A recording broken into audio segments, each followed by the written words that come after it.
Ouais, ce sera cette bouille qui fera office d'intro, en attendant le générique. Par rapport aux autres vidéos, j'ai complexifié le montage, parce que j'adore me faire mal en fait, c'est tout. Le dessin que je vous propose aujourd'hui est inspiré d'Vinland Saga, mon gros coup de cœur animé 2019. Dans le premier épisode, il y a plein de passages avec des aurores boréales, je vous en dis pas plus, on est parti. Normalement, je vous apprends rien si je vous dis que les aurores boréales, c'est des lumières colorées. Donc, pour faire ressortir ce côté lumineux, j'ai choisi du papier canson noir. Ce qui tient la feuille, c'est du scotch de peintre. C'est un scotch qui est très pratique parce qu'il colle pas très fort et il permet d'avoir des contours propres et nets. Pour le ciel nocturne, j'utilise des pastels grasses, une bleue foncée, une bleue claire et une noire qui arrivera après, pour donner un aspect flou et mystérieux à la composition.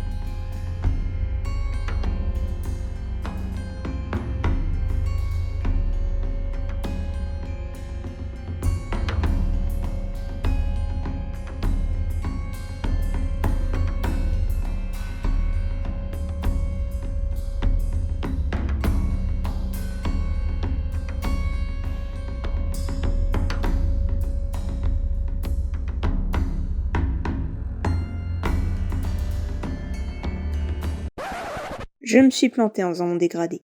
Pour qu'il soit bien fait, si on a tracé des traits horizontaux, il faut étaler à l'horizontale. Donc exactement le contraire de ce que je suis en train de faire.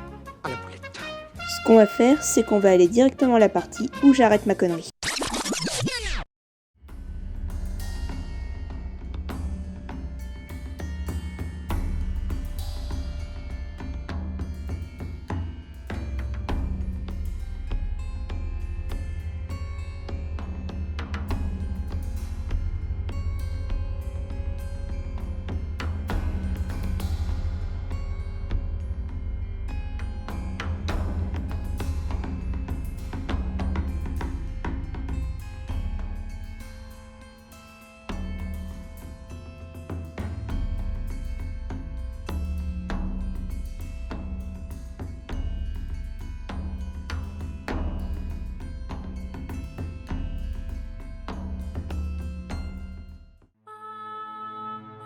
Pour commencer les aurores, je trace leur forme globale en blanc. Puis j'ajoute du vert clair sur l'intérieur des courbes pour donner du volume. Je mets des traits turquoise sur l'extérieur des courbes.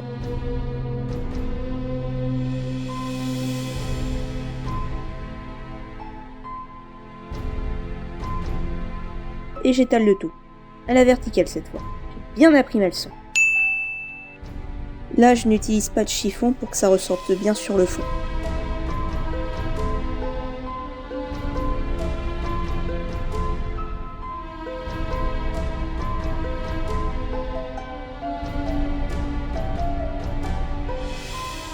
Si besoin, je rajoute d'autres couleurs pour apporter de la variation.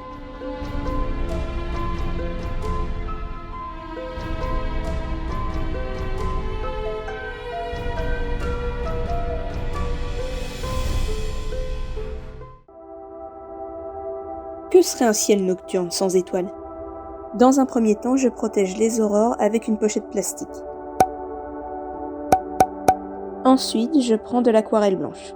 Pour l'utiliser, pas de pinceau, mais une brosse que je frotte avec le pouce. Ça donne des éclats irréguliers, plus naturels.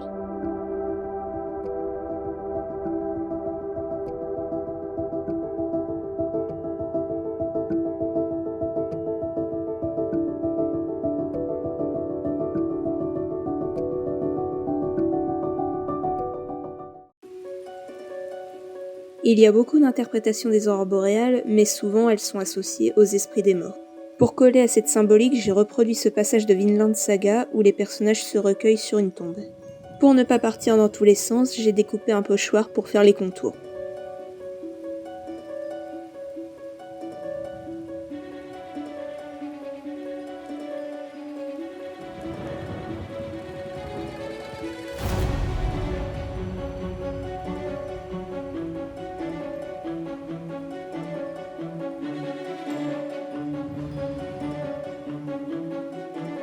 Et maintenant, j'ai plus qu'à remplir.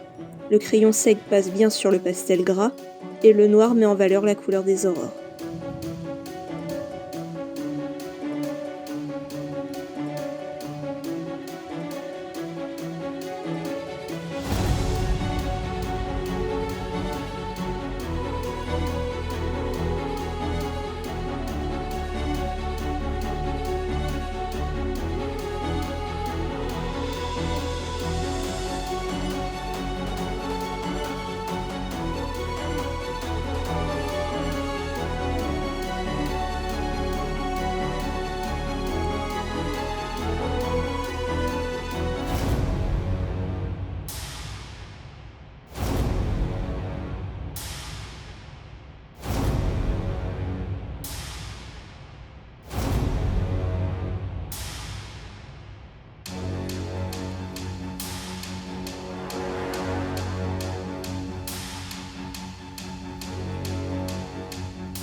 J'ai voulu ajouter une rune pour aller avec l'univers de la série.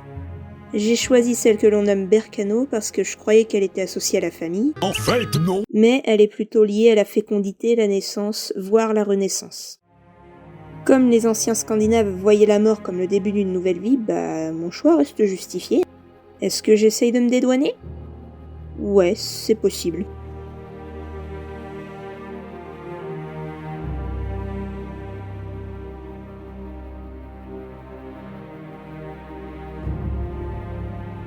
Maintenant que c'est fait, il ne me reste plus qu'à retirer le scotch et à signer.